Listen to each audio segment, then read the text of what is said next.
Doctor Gupta, इस patient को क्या तकलीफ थी? इस ट्रीटमेंट के लिए क्या ऑप्शंस थे और हमने इस पेशेंट के साथ क्या किया?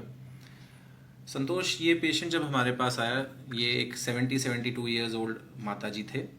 इनका नी रिप्लेसमेंट के ऊपर फ्रैक्चर हुआ था, जो कि ऑपरेट हुआ था बाहर, बट अनफॉर्चुनेटली उसमें इन्फेक्शन हो गया था और फ्रैक्चर भी नहीं जुड़ा था। जब वो हमारे पास आए तब पेशेंट कंप्लीटली बेड रिडन था। मल्टीपल जगहों से उनके थाई में पस आ रही थी और अंदर प्लेट टूटी हुई थी।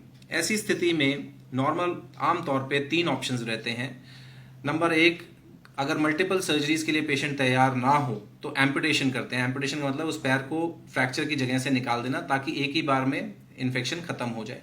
दूसरा, Ilizarov ring fixator. But Ilizarov ring fixator की प्रॉब्लम यह है कि नी रिप्लेसमेंट के अराउंड उसको ठीक से लगा पाना बहुत ही मुश्किल है, लगभग नामुमकिन के बराबर, और उसका ट्रीटमेंट ड्यूरेशन बहुत लॉन्ग होता है और वो पेनफुल होता है। और तीसरा ये कि आप एक नया लंबा बड़ा मेगा प्रोस्थेसिस जैसा कि ट्यूमर में डलता है वो डालें, बट उसका अगेन नुकसान सबसे बड़ा ये है कि इन्फेक्शन के परसिस्टेंट रहने के बहुत हाई चांसेस होते हैं।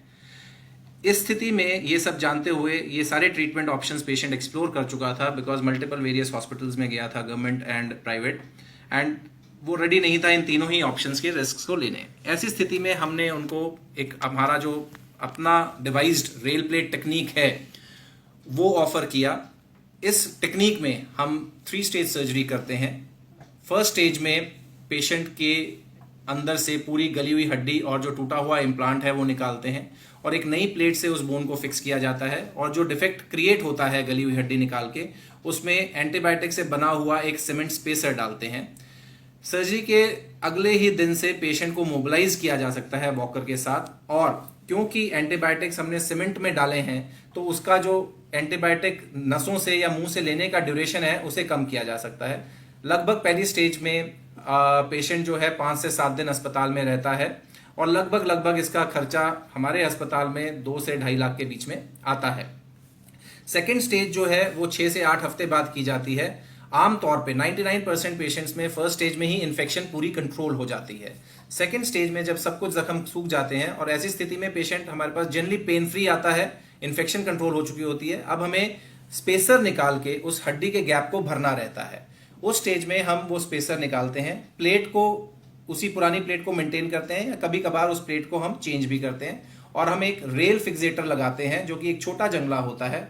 एक आर्टिफिशियल फ्रैक्चर क्रिएट करते हैं एक कंट्रोल्ड सर्कमस्टांसेस में, और उस फ्रैक्चर के थ्रू हम एक बोन के सेगमेंट को 0.5 to 1 millimetre per day grow करते हैं। तो टिपिकली 10 सेंटीमीटर की जो बोन है लगभग 5-1 महीने लेती है ग्रो करने के लिए, और जब वो सेगमेंट नीचे पहुंच के दूसरे सेगमेंट से टकराता है उस स्टेज पे हम थर्ड सर्जरी करते हैं। रेल फिक्सेटर को निकालते हैं और प्लेट के थ्रू उस सेगमेंट को फिक्स करके और थोड़ी सी हड्डी पेशेंट के कूल्हे के ऊपर के इलियक क्रेस्ट से लेके डाल देते हैं।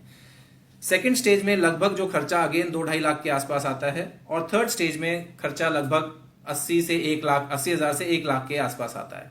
सबसे इंपॉर्टेंट जो इसमें बात यह है संतोष की टोटल ड्यूरेशन ऑफ हॉस्पिटलाइजेशन इन तीनों सर्जरीज को मिला के लगभग 6 से 8 डे पर इवेंट रहती है, which is close to 21 to 24 days, और पेशेंट डे 1 से मोबिलाइज अपने आप को कर सकता है वॉकर से।